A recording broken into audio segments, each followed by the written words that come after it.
creo que es interesante, antes de ahondar en la parte más técnica, que es de lo que vamos a hablar hoy, que nos contextualices un poquito sobre qué tipo de deportistas entrena Antonio, a qué tipo de personas ayudas tú en tu día a día como entrenador. Cuéntanos. Pues principalmente, bueno, todo es actualmente rendimiento deportivo junto con opositores, perdón, especialmente a bombero. Entonces, pues desde futbolistas, gente de rugby, baloncesto, ahora también llevo ya un poquito de tiempo y súper contento y te diría que incluso emocionado con deportes de combate, que bueno, creo que tú practicas boxeo, practicas. Entonces, pues he entrado en taekwondo, MMA y la verdad es que estoy muy contento y bueno, todos estos deportes junto con los opositores. Con ninguno entreno específico, es decir, yo hago el trabajo de fuerza, el trabajo de base física o de preparación física para sus deportes. Perfecto, creo que ha quedado clarísimo. Entonces, sería de alguna manera el que, si tuvieses que preparar, para que la gente lo termine de visualizar, si tuvieses que colaborar en la preparación, por ejemplo, de un triatleta, tú no desarrollarías las capacidades aeróbicas, sino que irías más orientado a que esa persona pues aplique más fuerza en el suelo y por lo tanto corra más, que se lesione menos, por supuesto, y que un ciclista, por ejemplo, que imprima más vatios en un pedal, Eso es. ¿correcto? Ese sería tu papel. Efectivamente. Perfecto. Pues dicho esto, ahora sí, vamos a hablar de fuerza, de la gran desconocida y en la que en muchas ocasiones la gente es consciente de lo que sabe, pero no es consciente de lo que no sabe. Y respecto al tema de la fuerza, ahí hay un mundo, bueno, hay personas que están toda su vida estudiando una manifestación de la fuerza. Y ahí precisamente va a ir orientada mi primera pregunta, Antonio. ¿Qué son las manifestaciones de la fuerza? Introdúcenos a ellas.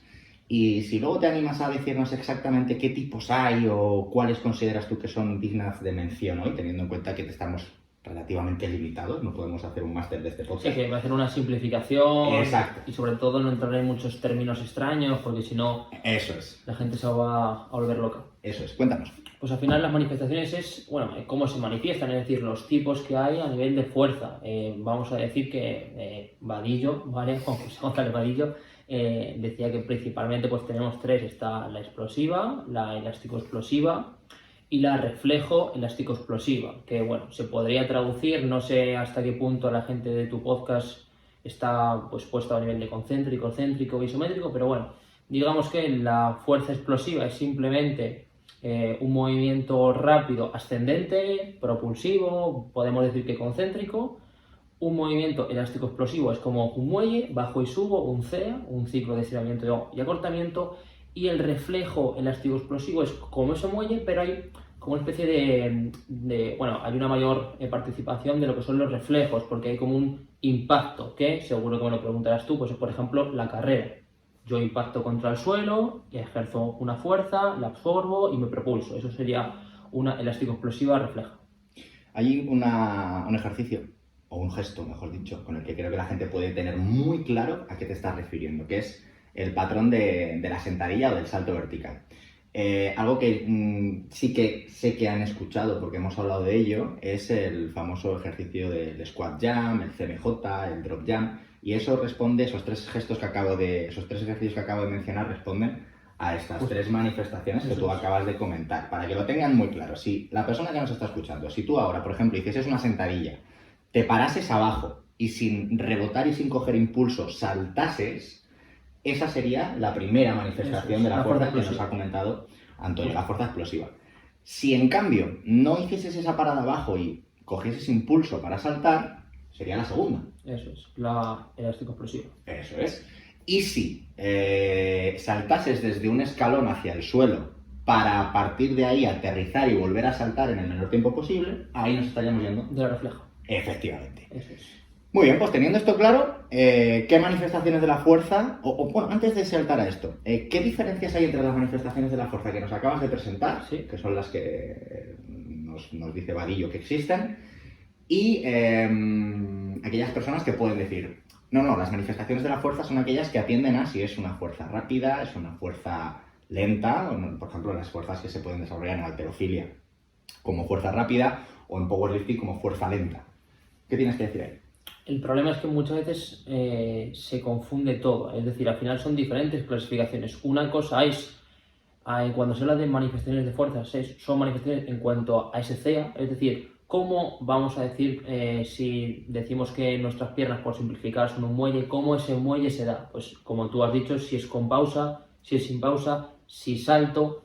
Otra cosa es la velocidad. Entonces, son clasificaciones distintas, ¿eh? Es decir, tú puedes hacer algo lento o rápido, pero puede ser algo rápido, lento con muelle, con pausa, perdón, rápido, lento con caída. Son dos clasificaciones distintas. Y de esta segunda sale, que bueno, en español yo sí que no la utilizo menos, pero sin entrar en cosas muy técnicas, la curva de fuerza-velocidad, donde vamos de esa fuerza máxima a esa velocidad máxima. Es decir, son dos clasificaciones complementarias y que muchas veces por ser tan complementarias se mezclan y bueno, es una equivocación.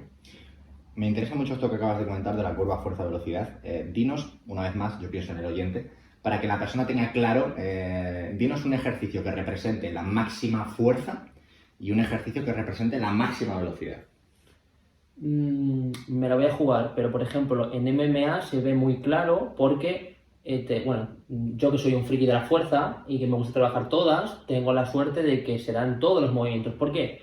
Porque en los gestos de grappling, es decir, en los forcejeos, es un gesto de fuerza máxima, pero luego tenemos puños.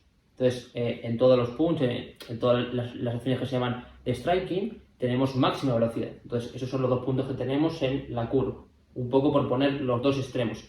Si lo queremos extrapolar a un trabajo de fuerza más para los corredores y demás, pues puede ser una sentadilla máxima con tu 1 RM, que entiendo que eso sí que se entiende, y lo más rápido pues sería pues un sprint, por ejemplo.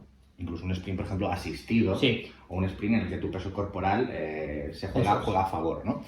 Vale, pues yo creo que ahora, lo que acabamos de hacer, ¿en cuánto tiempo llevamos? En 8 minutos hemos resumido un cuatrimestre de una asignatura o de varias. No me tires la lengua porque diría que bastante más, pero vale. No, creo que podemos cortar aquí ya e irnos a casa, que ya hemos hecho nuestra función hoy. Pero no, vamos a continuar. Bueno, a mí me encantará que nos cuentes muchas cosas sobre lo que tú has aprendido, lo que estás desarrollando con MMA, con estos deportes de combate, porque a mí personalmente me interesa mucho. Pero si puedes, te pongo el reto de que... No sacar nada. De que los ejemplos me los pongas sobre un corredor, sobre un ciclista, vale. Que ya seré yo el que te diga, oye, ¿y en MMA cómo lo haces? Vale. Tú tranquilo que yo te lo voy a preguntar. Vale, Antonio, ¿qué manifestaciones de la fuerza crees que son prioritarias o más específicas? Vamos a empezar por los corredores. De todo lo que acabas de contar, está muy bien saber todo lo que acabas de decir, sí, pero ¿yo qué tengo que trabajar si soy corredor? De todo lo que me has dicho. Para empezar, bueno, tú ya sabes de sobra que es muy difícil simplificar, porque de hecho antes de la grabación lo estábamos hablando, tú dices corredor, pero ¿qué corredor eres? Es decir, ¿cuánto tiempo llevas corriendo? ¿Estás comenzando pero estás en forma? ¿Estás comenzando pero tienes sobrepeso, que le pasa a mucha gente? Entonces, el hecho de decir cómo se tiene que trabajar la fuerza en un corredor, ya partimos de que falta mucha información. Sé que te estoy reventando, pero... No, es así. Pero... Llevas más razón con santos. O sea, me jode porque se supone que... O sea, la mayor expresión de sabiduría y de conocimiento es el hecho de poder simplificar. Totalmente. Así que te acabo de devolver la pelota. Y simplifica, que no te quedan más pelotas. Vale. De forma...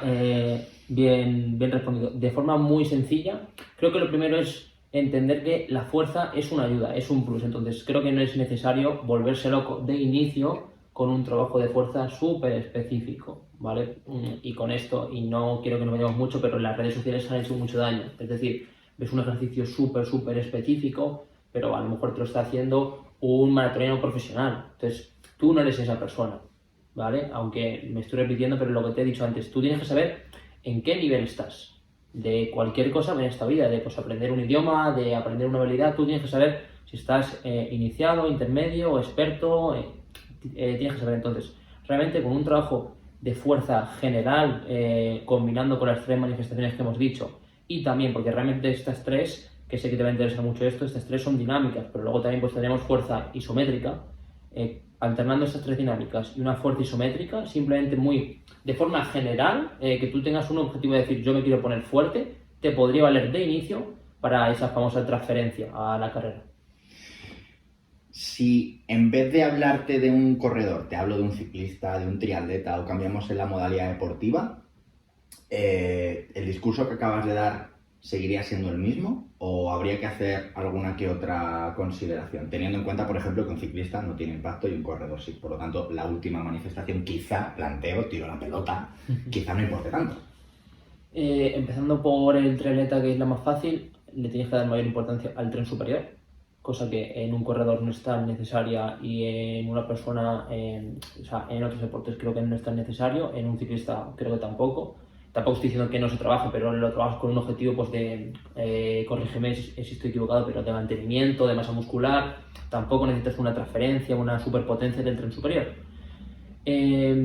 Lo que te decía, realmente un ciclista no tiene una fuerza elástico-explosiva refleja, pero tú ya sabes de sobra que haciendo drop jumps, por ejemplo, te puedes poner muy fuerte, puedes tener esa reactividad, esa chispa que luego transfieras. No tiene por qué, es igual que si me dices un nadador tiene que hacer un drop jump, pues a lo mejor no, pero esa capacidad de poder amortiguar, de absorber entre comillas la fuerza y saltar muy rápido tras una caída, a lo mejor para ese viraje de impulsión le puede pues, ayudar mucho. No es específica, pero digamos que tiene en parte transferencia.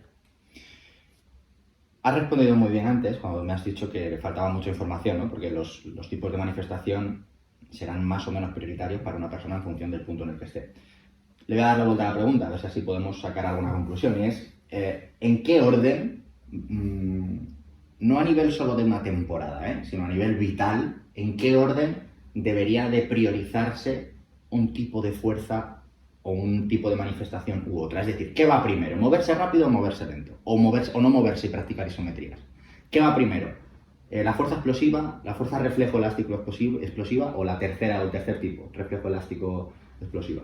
Para mí al final lo más importante es ir haciendo algo a nivel de trabajo de fuerza y que a la vez me permita seguir haciendo mi propio deporte, que esto pues también seguramente me lo preguntarás con algo de interferencia y demás. Es decir, a lo mejor alguien me ha dicho que un trabajo de fuerza elástico-explosiva reactiva es muy bueno y es muy potente, y es verdad, pero si tú nunca has hecho ningún trabajo de fuerza ni pliometría y te pones a hacer drop jump, al día siguiente, con perdón de la expresión, ¿se pueden decir palabrotas? No. ¿No? Pues sí. al día siguiente estás muy jodido y tú lo sabes. Entonces, es una cuestión de que me va a dar adaptaciones y que en esa balanza beneficios, perjuicios voy a salir ganando. Entonces, aquí es donde pues, los isométricos son una grandísima herramienta. Ahora mismo te pones a hacer un split squat sin peso, en una posición muy baja, y en 15 segundos lo estás pasando muy mal y no tienes ningún tipo de carga. Y es un ejercicio donde no hay un gran daño muscular y por tanto al día siguiente te vas a recuperar. Entonces, por resumir un poquito, lo primero, fuerza isométrica en la que mantenemos una posición y pues esto lo podemos unir con una fuerza explosiva y de ahí ya pues podemos agregar más intensidad, más agresividad para que se entienda. Es decir, después ir a la fuerza elástico-explosiva y ya por último la reactiva. Vale, yo creo que me ha quedado muy claro y a la gente creo que también. Antes de pasar a la siguiente parte, que es, vamos a hablar de ejercicios, de cómo clasificarlos, me acaba de entrar un pensamiento en la cabeza, que es esa persona que va al gimnasio para ponerse fuerte, bien sea buscando aumento de masa muscular, hipertrofia, o por estética. A esa persona, se haya documentado donde se haya documentado, si lo ha hecho bien, le habrán hablado de la tensión mecánica y le habrán hablado de que para hacer un buen entrenamiento de fuerza debe de alargar las fases concéntricas y excéntricas del estímulo para generar mayor rotura de fibras y así generar mayor hipertrofia. ¿Dónde entra todo esto en lo que estamos hablando nosotros? Si es que entra. Me estás preguntando si la hipertrofia tiene cabida en estos deportes. Técnicamente sí, pero quiero que lo expliques desde otro prisma, desde el prisma de la gente que siempre ha pensado que entrenar fuerza es ganar músculo. Hay mucha gente que lo traduce y hace esa simplificación errónea, pero la hacen. Oye, entrenar fuerza es ir al gimnasio y ir al gimnasio es buscar ganar músculo. Tú no has hablado en ningún momento de eso, has hablado de tipos de estímulos, de empezar desde parado, de coger impulso o de rebotar en el suelo. ¿Dónde está la hipertrofia aquí? Yo, por ejemplo, con mis deportistas les digo que quiero que sean lo más fuertes posibles y esto lo podemos obtener a través del trabajo de fuerza, pero que si después esta fuerza no la transferimos a otras acciones, como por ejemplo la pliometría, los saltos, no tiene ningún sentido. Es decir, sí, yo quiero que puedas mover muchos kilos en sentadilla, en peso muerto, en cualquier ejercicio, pero si después te pongo a saltar y te tomas, como yo suelo decir, un café en cada salto, es decir, no tienes esa chispa, no tienes esa reactividad, tienes un problema. Has ganado mucha fuerza, pero no lo estamos aplicando en tu contexto. Entonces, eso es lo que suele pasar cuando hago un trabajo de fuerza orientado a la hipertrofia, donde visualmente yo puedo estar muy fuerte, pero después me pongo a saltar o a hacer cualquier gesto o una progresión, algún semi-sprint incluso, y no hay esa transferencia. Tengo una fuerza, vamos a llamarla bruta, que estaba ahí, pero que no hay una aplicación a mi propio deporte. Entonces, realmente en la hipertrofia, salvo que tengamos, claro, porque estamos hablando de deportes de resistencia y a lo mejor para 400, 800 tenemos una persona muy delgada, sí que puede necesitar algo de hipertrofia. Pero yéndonos al extremo para dejarlo claro, una persona que haga distancia larga, 10K por encima, realmente la hipertrofia que va a obtener, si es que la obtiene, porque con todos los kilómetros que va a correr creo que va a ser complicado, pero lo que va a obtener es, como muchas veces dice Vadillo, que es un mal secundario, es una consecuencia, pero no es tu objetivo. Tú buscas tener esa chispa, ser un muelle o ser un canguro, llámalo como quieras. Que a través del trabajo de fuerza y de plio ha aumentado un poquito mi hipertrofia de piernas, de cuádriceps, vale, pero que no sea, que no me lastre. ¿Diríamos entonces que la hipertrofia es un lastre para el rendimiento? En estos deportes yo creo que sí, salvo que tengas muy poca masa muscular. Y en el rendimiento, o sea, fuera de los deportes de resistencia, en líneas generales. En el rendimiento, cuando hablo de rendimiento me refiero por supuesto a los deportes que requieren lanzar, saltar, correr, desplazarse y moverse, no subirse una tarima y apretar el músculo. Que no lo estoy diciendo peyorativamente, aunque suene así, pero es diferente, no estamos hablando de ese tipo de rendimiento. En otros deportes sí que juega, más, o sea, por ejemplo, biomecánicamente, si yo tengo más sección transversal, tengo más brazo de palanca, por poner un ejemplo más mecánico, y otro mucho más bruto. En muchos deportes, en todos los deportes de combate se pega. Entonces, si tú, por ejemplo, tienes más brazo para protegerte la cabeza, es mucho mejor que tener un brazo como el que tengo yo y que te den una patada y te estallen. Entonces, sí que te puede aportar mucho más, pero concretamente en estos deportes más de triatlón, ciclismo, carrera para resistencia, creo que está claro. Buenísimo, Antonio.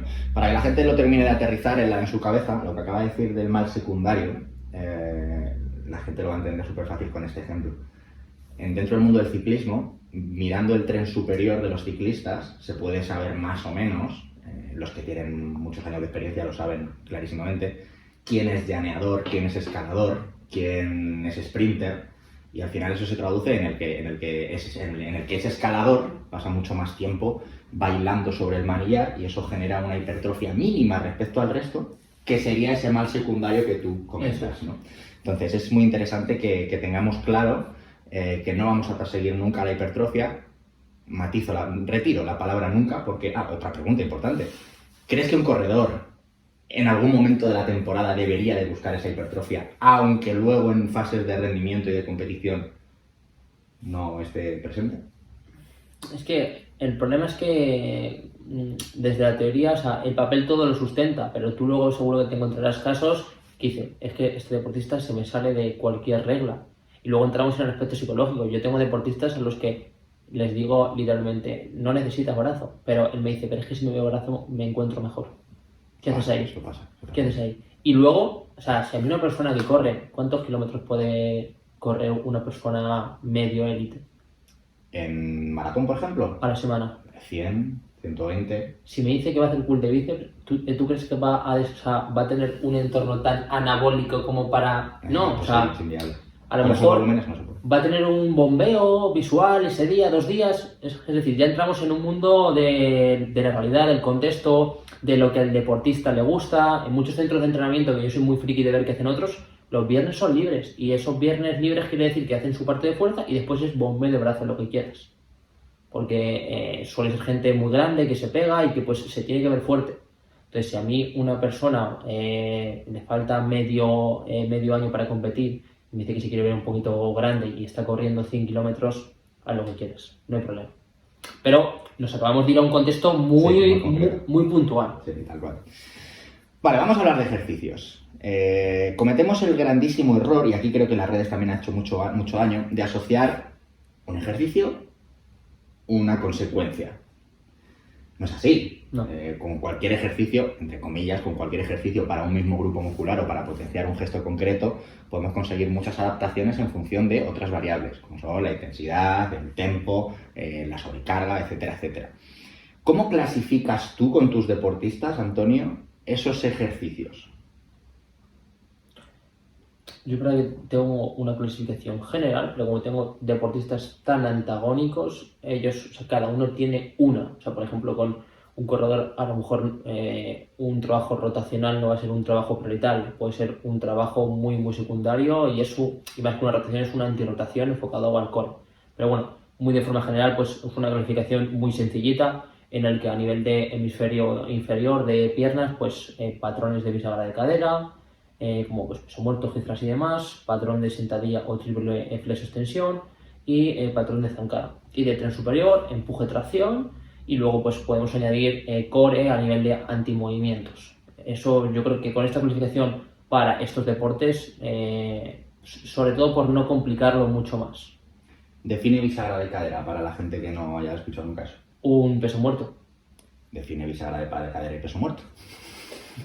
Movimiento. Cuéntanos cómo se. No, claro, porque es que, Claro, que luego. sí. ¿Sabes lo que pasa? ¿Sabes Al lo que no pasa? tener apoyo visual es complicado, Ya, pero ¿sabes lo que pasa? Que es que luego me lo preguntan a mí. Ah, claro. Y para que vengan Sabes a mí. que yo que te hago un trabajo, ¿no? Efectivamente. Vale. Para que me lo pregunten a mí, pues. Gracias por la joder, sinceridad. ya se lo pregunto yo y que conteste. Pues básicamente si yo estoy de pie y quiero coger algo del suelo, pero no puedo flexionar en las rodillas o hacer una flexión muy pequeña, me tocaría llevar la cadera hacia atrás y flexionar mi cadera. Eso sería una bisagra de cadera. Vale, perfecto. Pues entonces hemos dicho que a nivel de tren inferior tendríamos esa bisagra de cadera, el patrón de sentadilla o extensión, de triple extensión, y zancadas, has comentado. Sí.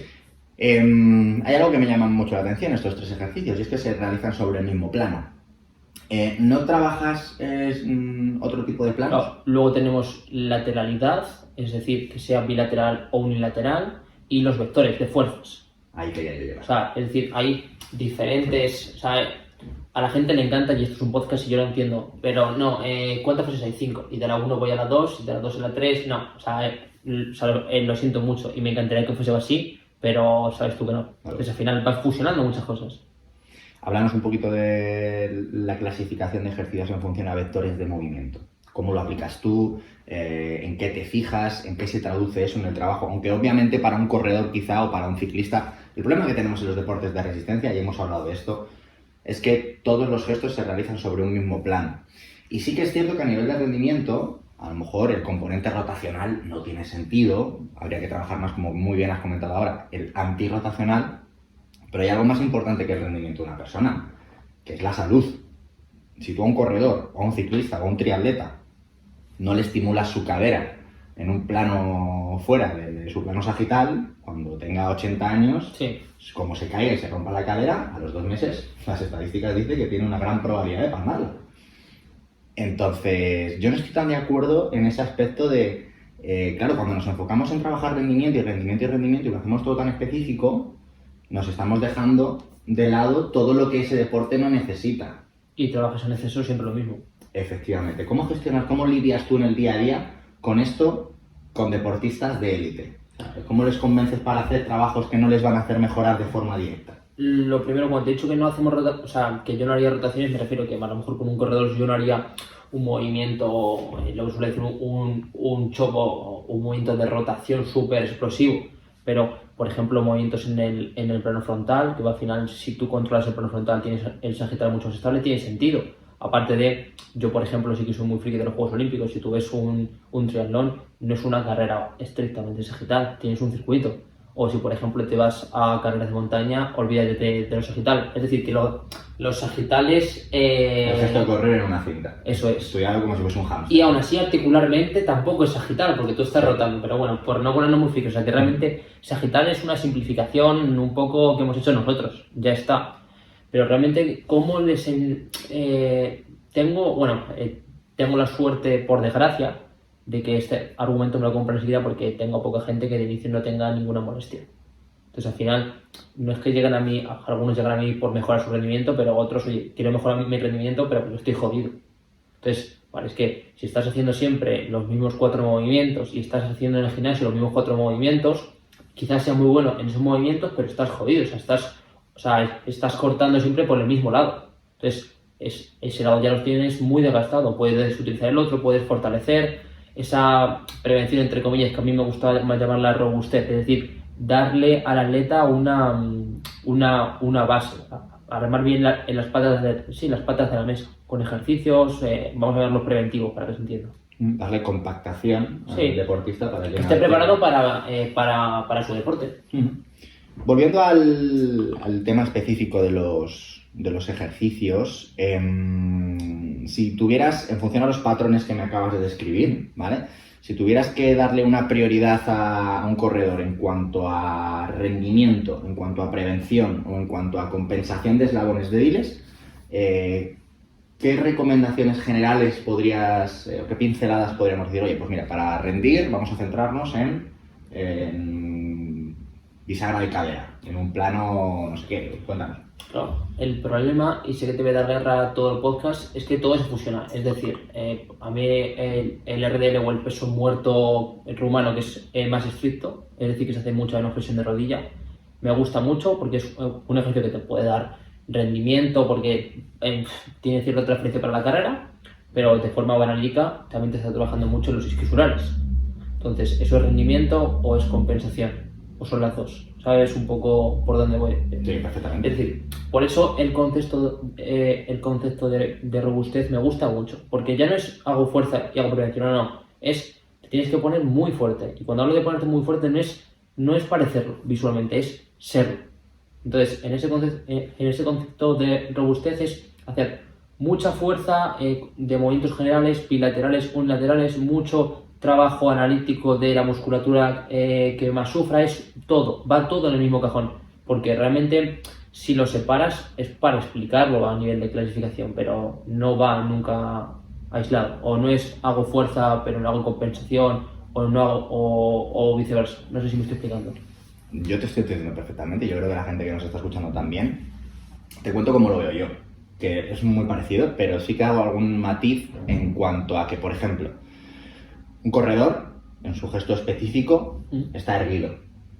Un ciclista de larga distancia o un triatleta de larga distancia en una semana en la que mete 300 kilómetros de bici en una cabra, acoplado, el gesto específico no lo hace erguido, lo hace con una flexión de cadera cuanto más grande mejor, por cuestiones de aerodinámica y luego obviamente tendría que ser capaz de aplicar fuerza con esa flexión de cadera. ¿A dónde quiero llegar?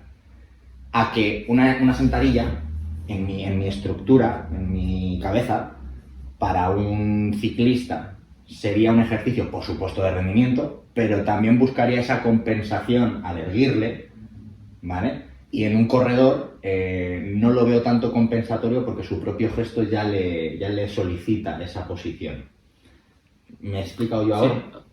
Sí. Creo que con este ejemplo, claro, porque en mi concepto, o sea, en tu cabeza está estructurado de otra manera, porque nos digamos a cosas distintas. Claro. En mi cabeza justo no estaba ese ejemplo. Ahora que ya me pones dos cosas tan antagonistas, porque es verdad que a lo mejor la posición de ciclismo es raro verlo en otros deportes. Es antinatural total, sí, es muy específico. Claro, o sea, en cualquier deporte de carrera o de combate sí que no tienes ninguna posición tan exagerada. En ese caso, a lo mejor sí que en el ciclismo, pues tú sabes que tienes una estructura, unas cadenas mucho más comprimidas, pues tienes una expansión posterior continua, una compresión anterior, pues a lo mejor harías mucho más trabajo de remo para invertir eso, pero siempre desde el prisma de darle robustez, es decir, en esta posición que está en, repito, compresión anterior y una expansión posterior, nos vamos a movimientos contrarios para ponerle fuerte y para a la vez esa compensatorio, pero no es que le esté haciendo un remo para compensarle o para ponerle fuerte, va todo unido. O sea, que no lo veamos de una forma sesgada, que intentemos de alguna manera darle a todo un sentido y... Sí, y sobre todo porque yo que vengo mucho del mundo del fútbol, se le da... o sea, se fragiliza mucho al deportista y cuando tú fragilizas a alguien, él tiende a fragilizarse. Eso no recuerdo, pero hay muchos estudios de que un profesor trata como tonto a un niño en una asignatura y al final él se cree que es tonto. O sea, entonces, en el fútbol pasa mucho que no se hace trabajo de fuerza, solo se hace trabajo preventivo, pero cada vez hay más lesiones y yo creo que es una rueda porque continuamente está fragilizando al deportista de que se va a lesionar. Olvídate, robustez, ponerle fuerte y ponerle fuerte. El ponerle fuerte ya implicará ejercicios de fuerza, de prevención, pero va todo unido. ¿Dónde encaja la pliometría en todo lo que hemos comentado en esas manifestaciones de la fuerza que has mencionado al principio, porque claro, al final la pliometría es una forma de llamar a una parte de ese trabajo. ¿Dónde entraría? ¿Dónde encajaría? Básicamente, si nos vamos, creo que más que las manifestaciones se encajaría en lo segundo que hemos preguntado, en esa curva, ¿vale? En el ejemplo que hemos puesto ha sido sentadilla y sprint o incluso Sprint asistido, ¿no? sprint asistido, eso es. Digamos que la idea general del trabajo de fuerza, más para estos deportes concretamente, es ganar fuerza trabajando en la parte izquierda, es decir, trabajar fuerza para poco a poco ir llevándolo a la parte específica nuestra, es decir, a la parte de carrera, de nado, de ciclismo, que es la parte más de la derecha, de la gráfica, la parte más rápida. Entonces, la pliometría es, digamos, lo que coge esa fuerza de la derecha y la arrastra, lo que coge la fuerza de la izquierda y la arrastra hacia la derecha. Lo que te digo, tú puedes estar muy fuerte en la parte de arriba, pero si después saltas y te tomas un café y tardas 2 segundos de tiempo de contacto, no tiene ningún sentido porque no vas a correr como un rinoceronte, como un hipopótamo, no tiene ningún sentido. Entonces, ponerte muy fuerte, pero progresivamente la pliometría está para decir, vale, esta fuerza, pero ahora la llevo a tiempo de contacto reducido, reactividad, explosividad, es como el segundo compañero imprescindible. No sé a qué profesor lo escuché una vez, me gustó mucho la metáfora de que la pliometría era como el gas o el aire o la presión del aire de un balón. A la izquierda de la curva tendríamos un balón deshinchado, que si lo dejamos caer, pues ejerce una fuerza, y según le vamos metiendo aire, ese balón, al tirarlo, pues va generando una reactividad, ¿no? Sí. Va desplazando ese balón hacia la derecha. Tú lo que es reactividad, stiffness, todo eso lo puedes explicar con cualquier objeto que entra en contacto con el suelo. Eso es. O sea que sí. Justo. Los ciclistas, que son como mi dolor de cabeza, macho. O sea, son mi dolor de cabeza porque, que me perdonen todos los ciclistas puristas que puedan estar escuchándome ahora mismo, pero es cierto que los ciclistas, hay una corriente old school en el mundo del ciclismo en la que el entrenamiento a base de kilómetros y nada más está muy presente hoy en día todavía, ¿no? Por supuesto esto funciona a nivel de rendimiento, pero claro, cuando yo me llega un ciclista de estos y me dice que se quiere preparar una cicloturista de 1000 kilómetros, que los tenemos. Que a mi juicio es una locura. Pero si te quieres que al juicio de... Vamos, ya, pero digo, o sea, yo que no soy del mundo del ciclismo, según me lo acabas de decir, me parece una puta locura. Sí, pues teniendo 8 horas serían unos 200 kilómetros a un ritmo de 25 kilómetros por hora. Pues 1000 kilómetros, pues... Sí. Son pruebas de más de un día. Una locura. ¿Vale? Entonces, claro, cuando me llega gente de esta, por supuesto, además de prepararles y acompañarles en el maravilloso proceso que supone entrenarles, yo soy partidario de trabajar todas estas cosas. Me gusta trabajar la parte de pliometría o adaptación a la pliometría, me gusta trabajar en la fuerza como la has definido tú, que me gusta mucho el concepto de robustez. ¿Qué opinas tú sobre este tipo de consideraciones de cara a, por ejemplo, me vale igual un ciclista que una nadadora sincronizada o que un nadador? O sea, deportistas que no se tienen que exponer a la gestión del impacto contra el suelo, y no me vale el viraje de un nadador porque es una gilipollez. O sea, vamos a poner un nadador de aguas abiertas. ¿Vale? ¿Sería interesante? ¿Recomiendas? ¿Crees que deberían de trabajar esta parte pliométrica? Y en caso de que sea así, ¿por qué? Y en caso de que sea no, pues ¿por qué?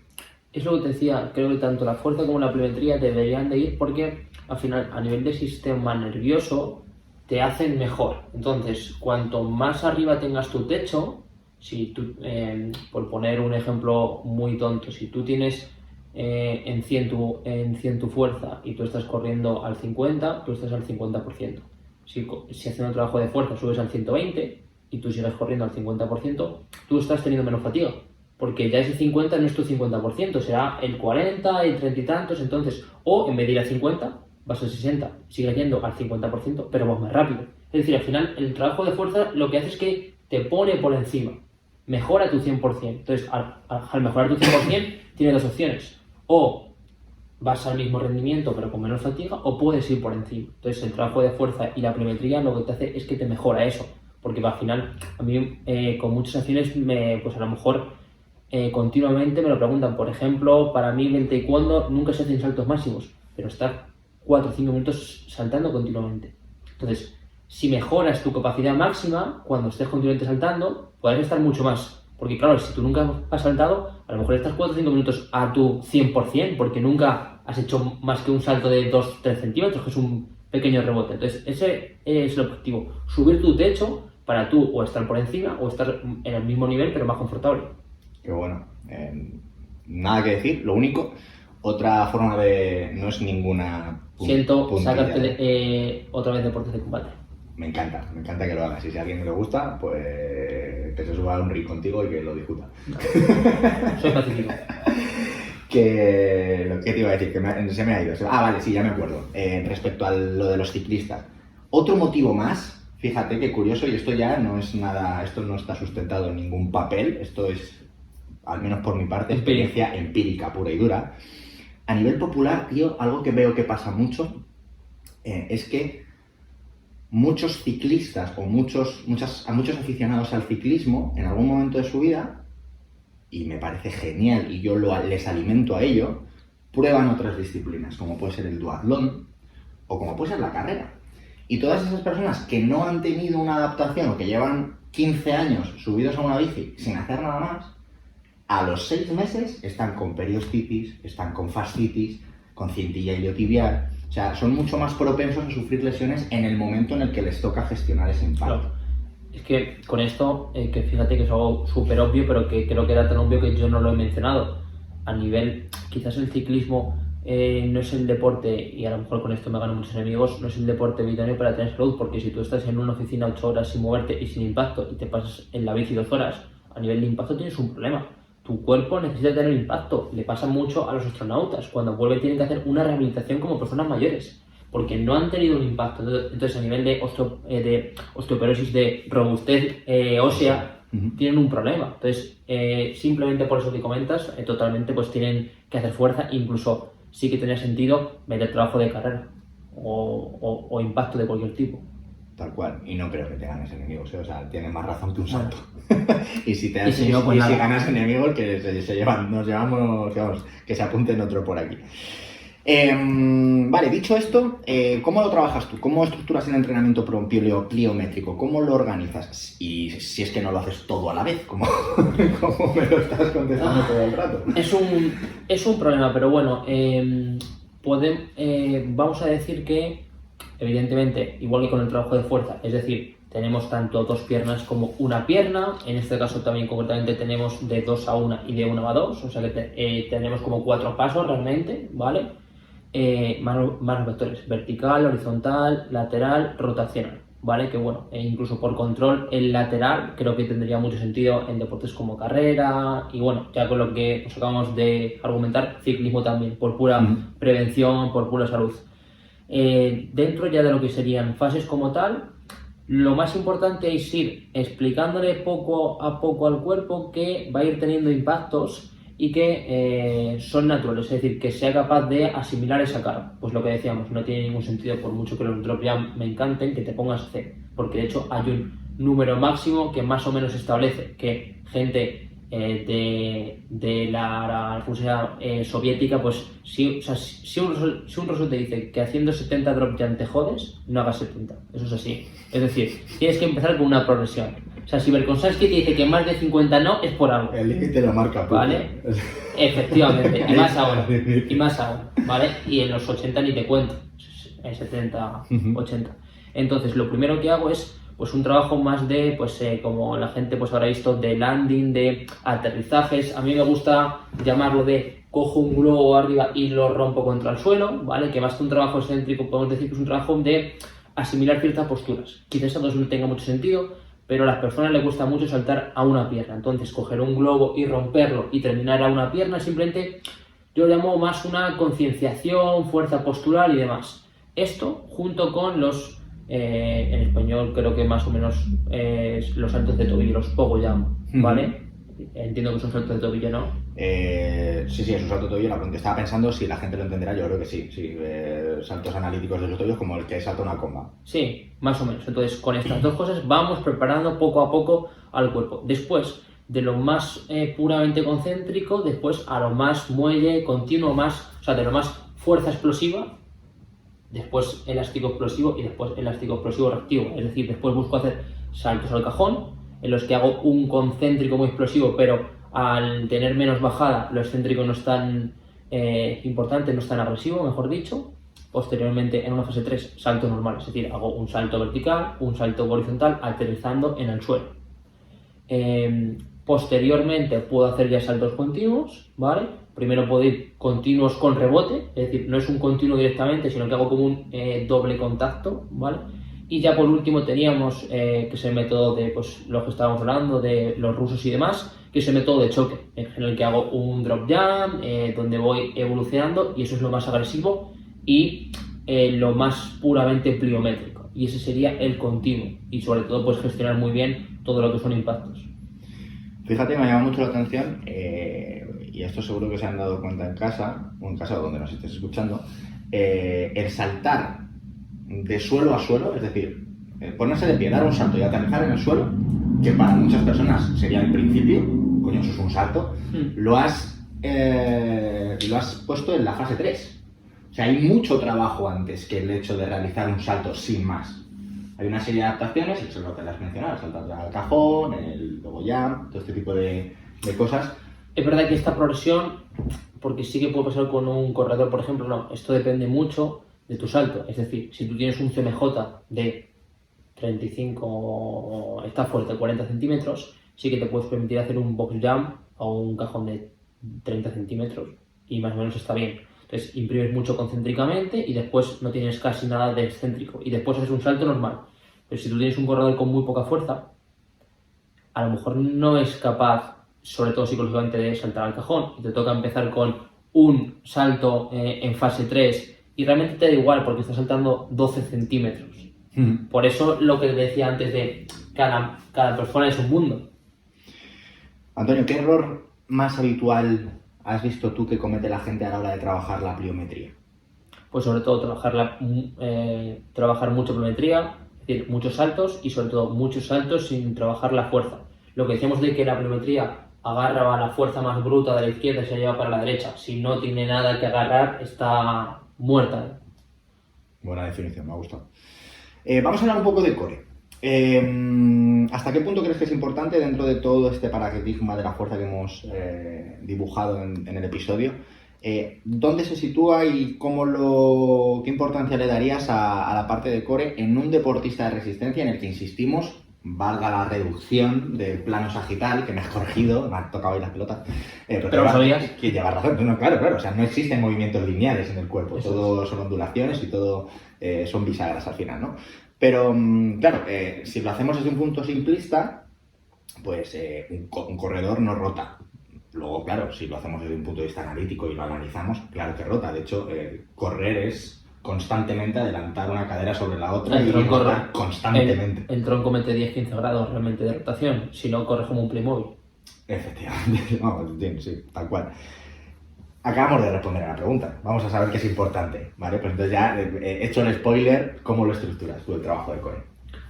Realmente para este deporte pues haces un trabajo analítico en el que vas de posiciones desde supino, es decir, tumbado boca arriba, desde ahí pues puedes ir a plancha lateral, vas a posición de arrodillado, posición de caballero, bípede estacionado de pie, split, una pierna, es decir, vas desde posiciones más bajas hasta posiciones más altas y desde ahí pues haces los 4 anti-extensión, antiflexión, antiflexión lateral y antirrotación.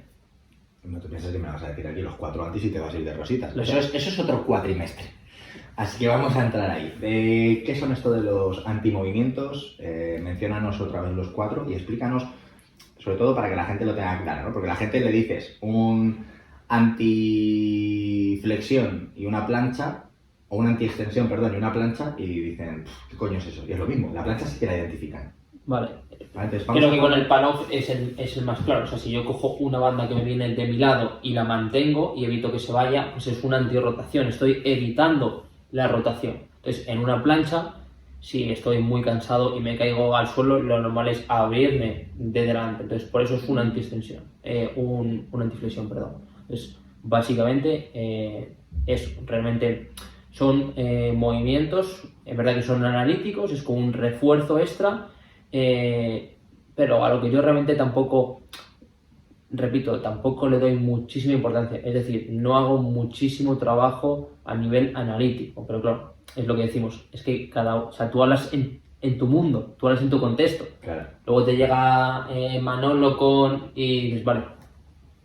¿De qué manera implementas dentro de esto? Hay un siguiente nivel de complejidad. Por ejemplo, hablemos de un press pull-off, que creo que todo el mundo lo ubica. Ejercicio isométrico, antirrotacional, lo tenemos claro. Ahora, si nosotros quisiésemos aumentar la complejidad de ese press pull-off, ¿qué otras variables tenemos? Más allá de que la goma que utilicemos sea más gruesa o nos dé más tensión. Claro, es que realmente tú puedes hacer de cada movimiento un ejercicio. Es decir, por ejemplo, yo que utilizo muchas poleas cónicas, sobre todo para el tren superior, me gusta mucho porque son grandes movimientos de anti. Es decir, yo estoy haciendo un press con la mano derecha y una vez que llego a la máxima longitud, la polea me devuelve como si fuese un yo-yo. Claro, una vez que vuelvo, tengo que frenar esa anti-rotación. Es decir, al final, por eso digo que el trabajo analítico tiene su importancia, pero realmente tú lo tienes que seguir evolucionando. Tú seguro que habrás visto la típica planificación de que el día 1 haces una plancha 1 minuto y después de 2 años sigues haciendo plancha 1 minuto. Que va a empezar plancha 1 minuto no vale para nada, pero bueno, sin entrar ahí, eso lo tienes que ir progresando. Realmente cualquier ejercicio multiarticular, porque cuando tú me hablas de clasificación de fuerzas, de los patrones de movimiento y demás, no hemos ido metiendo muchos matices, pero tú, por ejemplo, una vez que haces una sentadilla bilateral con barra, de ahí te puedes ir a una búlgara con una kettlebell en el hombro, en posición de rack. Eso al final no es core. Entonces, core, o sea, el concepto es empezar con trabajo analítico, sobre todo en personas que no tienen concienciación de cómo cerrar, de buscar ese patrón se suele comparar a cuando se le mete aire a una botella para que estés compacto, tanto desde la posición pélvica. Tenemos aquí un episodio, si hay alguien que no está entendiendo lo que está comentando Antonio, para no complicar mucho este episodio, es que no recuerdo el número, tendría que mirarlo, pero tenemos episodios en los que hablamos del nivel 0 de core, nivel 1, nivel 2, nivel 3, en los que explicamos el hollow, el brace, que es lo que está comentando ahora Antonio. Simplemente pues mencionarlo para que la gente se vaya ahí después y entienda esta compactación abdominal que estás comentando tú. Y sí, es verdad, o sea, si nos ponemos estrictos, todo es core, respirar es core. Sí. Entonces, claro, llevas razón. Has comentado, y no tampoco lo vamos a pasar por alto, que las planchas de 1 minuto no valen para nada. Por favor, dilo tú y dilo bien alto y explícanos por qué. Realmente, si estás capacitado para estar en una posición 1 minuto, progrésala. O sea, creo que más allá de entrar en hipoxia muscular, o sea, más allá que también de entrar en cosas técnicas, es muy sencillo. O sea, si al final tú te tienes que retar. O sea, igual que digo que es un error hacer mucha pliometría, muchos saltos, o hacer saltos a una pierna cuando no estás capacitado, que un gran atleta súper reactivo esté haciendo saltos verticales a 2 piernas continuamente es una pérdida de tiempo.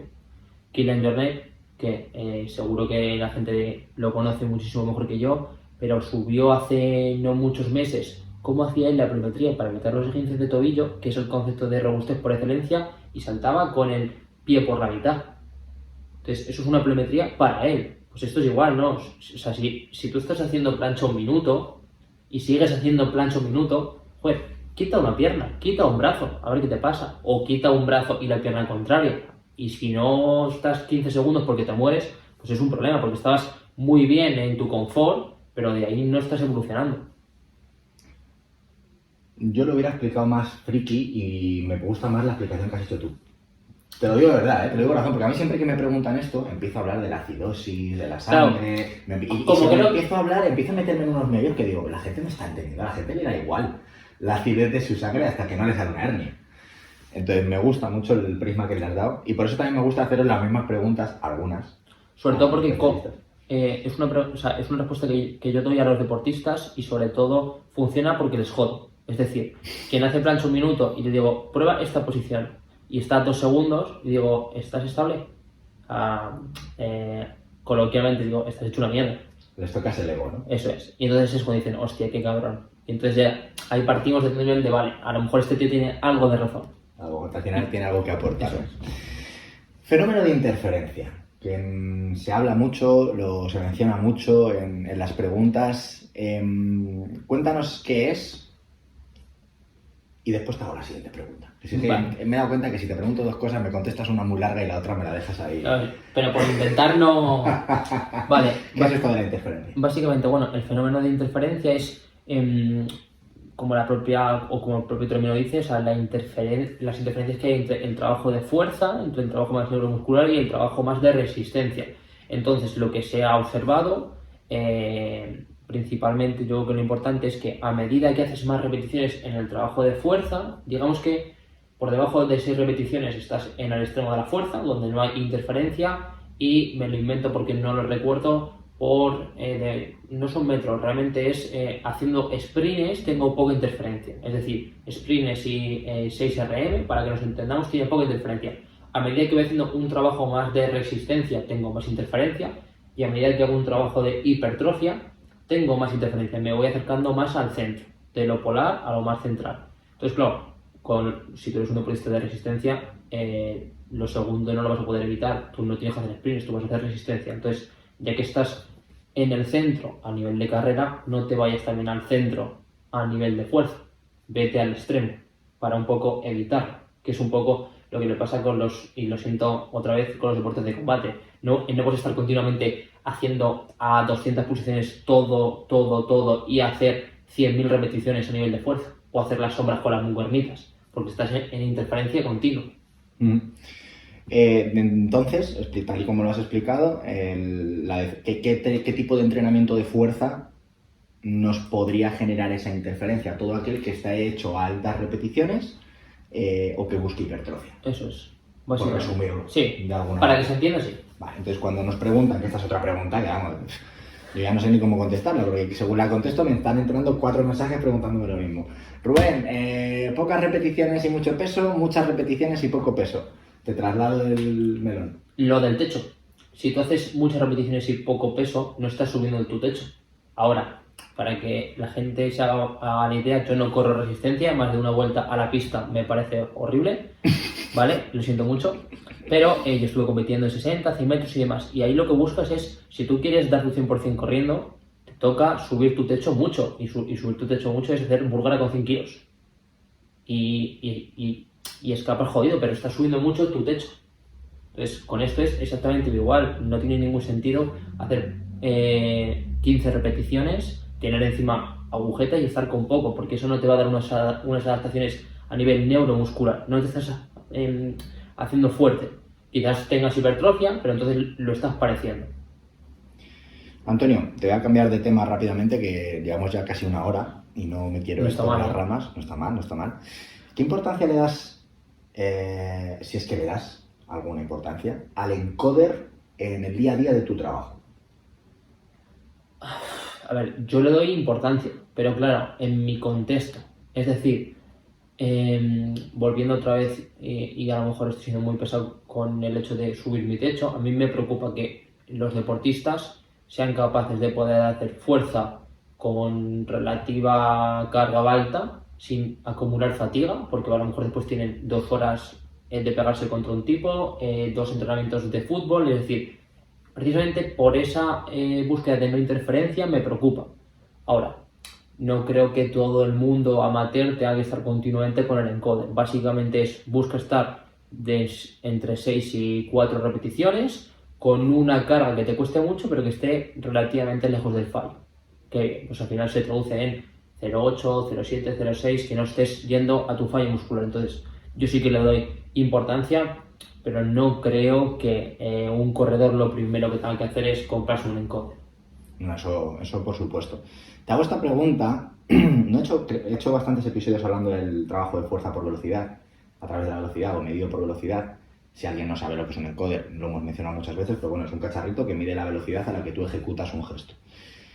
El problema, te he hecho la pregunta realmente porque los deportes o el tipo de deportistas al que tú entrenas, tú le puedes cuantificar la fatiga y le puedes cuantificar incluso la RM con una medición a través de un encoder, pero en el momento en el que tú te pones a trabajar fuerza específica o te pones a realizar esa manifestación que hemos comentado más específica, va a haber prácticamente muy pocos ejercicios que se puedan llegar a cuantificar a través de un encoder.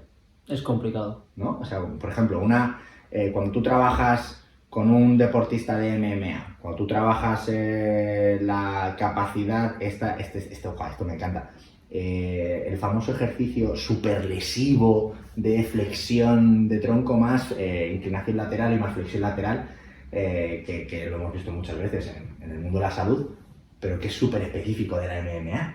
Sí, sí. Ese tipo de gestos, ¿cómo los potencias? O sea, ¿cómo analizas si está siendo lo suficientemente rápido como para no generar fatiga? ¿Cómo determinas cuándo se corta la serie?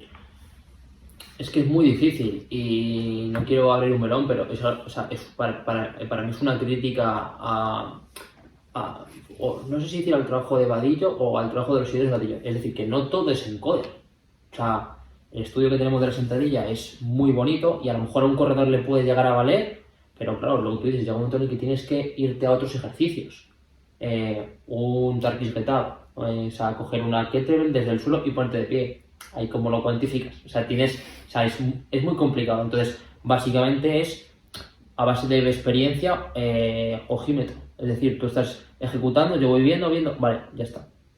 Porque a día de hoy se está mejorando la tecnología. Ahora ya están entrando, pues por ejemplo, valores medicinales con una especie de acelerómetro dentro. O el pushband, que es un acelerómetro, lo puedes poner aquí. Y aún así es muy complicado porque es más costoso, si estás con varios deportistas tienes que estar cambiando y demás. Entonces te tienes que, o sea, el ojímetro, que es algo típico entrenador que ves mayorcito, que te dice, vas bajo, tienes el pie caído. ¿Qué cojones? Y lo grabas tú y efectivamente, pues eso se entrena. Yo eso, la vez que más me impresionó un entrenador con el famoso ojímetro fue en la primera competición de atletismo que vi en directo. Estaban practicando los de salto de pértiga, eran. Y había un entrenador con su deportista que saltó, le hizo así con el dedo, le sacó, bueno, para los que no me estáis viendo, claro, que estoy haciéndole así a la cámara y no me estáis viendo, le sacó como 2 dedos, ¿no?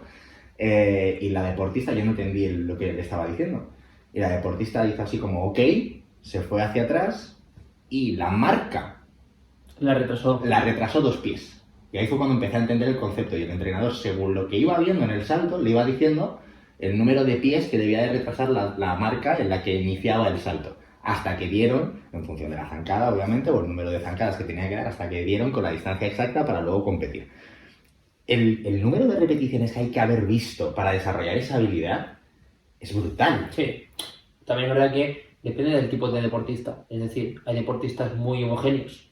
Yo soy un deportista que te hace 6 dominadas súper explosivas, pero que lo paso muy mal para llegar a un número muy alto. O sea, hay deportistas que te lo ponen más fáciles y otros que no. Y luego hay deportistas con más expresión facial y otros que son nulos. Entonces, depende, pero bueno, al final por eso un entrenador es una profesión mucho más complicada de lo que parece y que lleva muchos años. Última pregunta, Antonio, que no quiero robarte mucho tiempo. ¿Qué opinión tienes? Bueno, no te lo he dicho. Esta pregunta no te he mencionado que te la iba a hacer. Lo siento. No te preocupes. ¿Qué opinión te merece esas tendencias o esa tendencia que existe, y a mí cada vez me la pasan más, de esa corriente de entrenamiento basado en el entrenamiento pesado ejecutado a muy baja velocidad? No isometrías, sino muy baja velocidad, como simulando isometrías, pero flexionando o extendiendo un miembro articular. No sé si me estoy explicando. Analíticamente. Por ejemplo, un trabajo de prensa Sí. dirigido a un corredor en el que se trabaja de forma pesada y en el que a través de un metrónomo intentas acumular el mayor número de segundos a lo largo de una extensión de rodilla, por ejemplo, o una sentadilla ejecutada a la mínima velocidad posible con el mayor peso posible. Esto existe. A mí también me lo han hecho. A ti también te lo han hecho, Sí. vale. ¿Qué opinión te merece este tipo de entrenamiento? Hace poco por Twitter, que bueno, no me meto mucho, pero bueno, vi un comentario que decía: todos los caminos llegan a Roma, o más o menos llegan a Roma. El problema es que unos tienen más consecuencias que otros. Entonces, básicamente ves eso.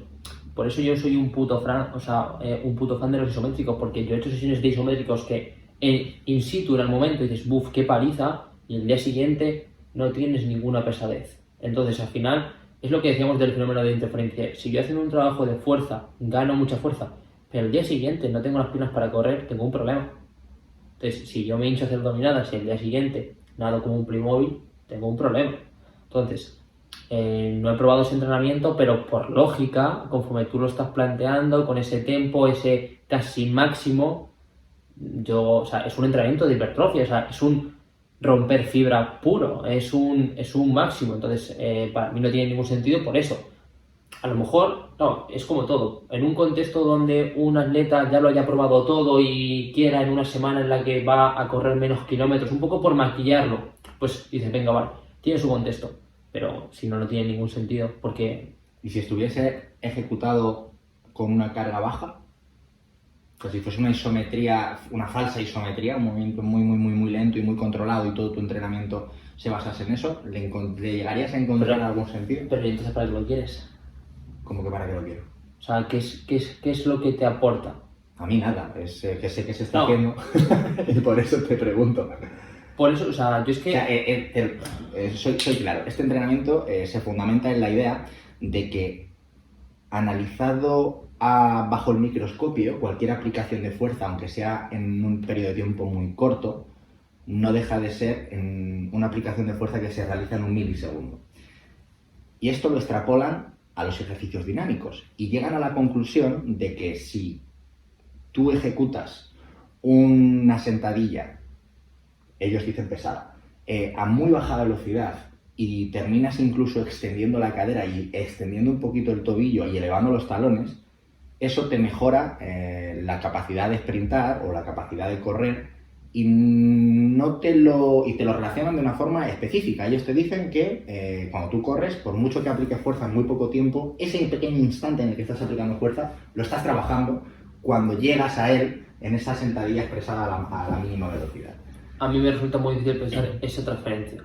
Que luego ya entramos en el mundo de... Porque no sé si este método, que creo que sé de dónde viene, después te preguntaré. Seguramente, es que no quiero mencionarlo para nada de la publicidad porque no estoy de acuerdo. Pero... Vale, sí, ya está, o sea, seguro. Pero a lo que voy es, yo no sé si esto está evidenciado, pero es lo de siempre. Por poner un caso, Abrez Contreras, hombre muy famoso por el hip thrust, le interesa sacar estudios sobre el hip thrust y darle la aplicación, y cuando ya tiene todo el nicho a nivel de personas que le interesa aumentar su masa muscular en el glúteo, voy a ver si lo puedo meter al rendimiento. Cojo un estudio de chicas prácticamente no entrenadas, les hago hip thrust y mejoran el sprint. Conclusión, el hip thrust mejora el sprint. Es decir, tenemos que tener cuidado con los estudios, porque hoy en día, si tú y yo tenemos pasta, ¿qué quieres sacar? Venga, un aparato, lo que quieras. Cogemos, ¿en qué va a funcionar? En esta población, haciendo que esto, y ya está. Es decir, se puede manipular hoy en día todo. Y es lo que te digo, podemos llegar al mismo camino, pero si ese método, claro, porque una cosa es que te mejore y otra cosa es que te lo mejore bajo qué consecuencias. Para mí no tiene ningún sentido. Y volviendo otra vez a la curva fuerza-velocidad, un poco por resumir, yo con el trabajo isométrico, sobre todo el máximo, trabajo lo que es puramente la fuerza máxima, con trabajo dinámico, con menos carga, evidentemente, arrastro a esa isometría y me la llevo para la derecha, y con la pliometría vuelvo otra vez a abrazar y me la llevo. Esa sería, por eso para mí, la pliometría, lo isométrico y la fuerza rápida, o sea, fuerza pesada rápida, más o menos por resumirlo, sería lo ideal y es lo que me funciona. Lo otro me parece un sinsentido y al final pues marketing. Bueno, lo que te funciona y todo lo que haces que te funciona, te lo digo porque te conozco, que no parezca que lo haces porque a ti te apetece, porque como a ti te funciona, o sea, no es ese el motivo por el que lo haces, todo lo que haces tiene evidencia científica. Claro, pero es que... Y además te funciona. Claro, pero es que llega un momento en el que tienes evidencia de todo. Tienes evidencia de tu método y del contrario. Sí. Entonces, claro, ese es el problema. Por eso yo doy las gracias de haber encontrado personas que me han guiado, he probado esto, me ha funcionado, pero yo hoy en día salgo al mundo del entrenamiento, ¿qué haces? ¿Qué paper lees? ¿Qué libro lees? ¿A quién sigues? Es que tienes un problema. O sea, y esto ya sería un debate nuestro de nuestra profesión, pero... Sí, que me apetece, me están entrando ganas de hacerlo. ¿Qué consejo le darías a un entrenador, a alguien que quiere... No un entrenador, a alguien que quiere documentarse y encontrar documentación válida, filtrada, y consensuada. ¿Qué consejo le darías a esa pregunta que acabas de hacerte a ti mismo? Yo le diría que buscase a personas diferentes de su sector. Es decir, yo quiero ser el mejor preparador físico del mundo, aunque es algo utópico, es como el horizonte que nunca llegas. Y entonces yo lo que hago es que le voy a escribir a estas personas. Algunas se parecen y otras no. Y cada uno te va aportando, sobre todo, tanto experiencia empírica y mucho conocimiento, y pues que ellos te vayan recomendando ciertas referencias, porque, lo que te decía, hoy en día tenemos tanta información que tú solo te vuelves loco. O sea, tú pones, bueno, te iba a decir en PubMed, en Google Académico, donde quieras, cómo mejorar o trabajo de fuerza máxima. Y es que llegamos un momento, y con esto se abre otro cajón, en el que si los profesores de universidad mantienen su puesto de trabajo investigando, no pasa, y tú eres entrenador personal, es que no llegas, o sea, nunca llegas a leerte todo lo que hay. Es imposible. Porque continuamente están sacando cosas y algunas te valen, pero con todos mis respetos hay mucha mierda.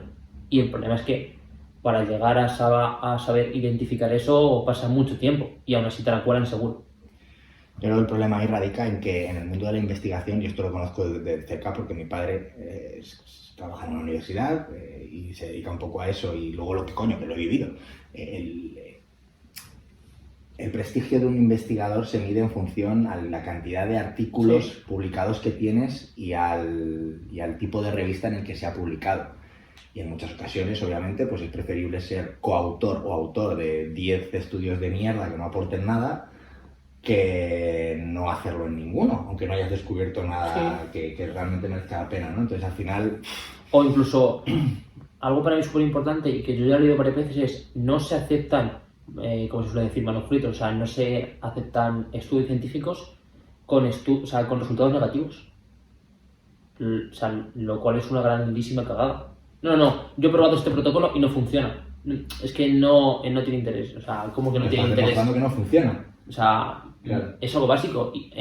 Tú nunca, o sea, te animo a que encuentres, este trabajo no ha sido efectivo para ver el objetivo. Pero al final te estás encontrando, no me creo que todo lo que se haya hecho funcione. El problema es que no se publica. En eso está también muy basado el comercio de sustancias homeopáticas, que no digo que no funcionen todas ellas, pero una sustancia homeopática es la que no se ha demostrado que funciona ni que no funciona.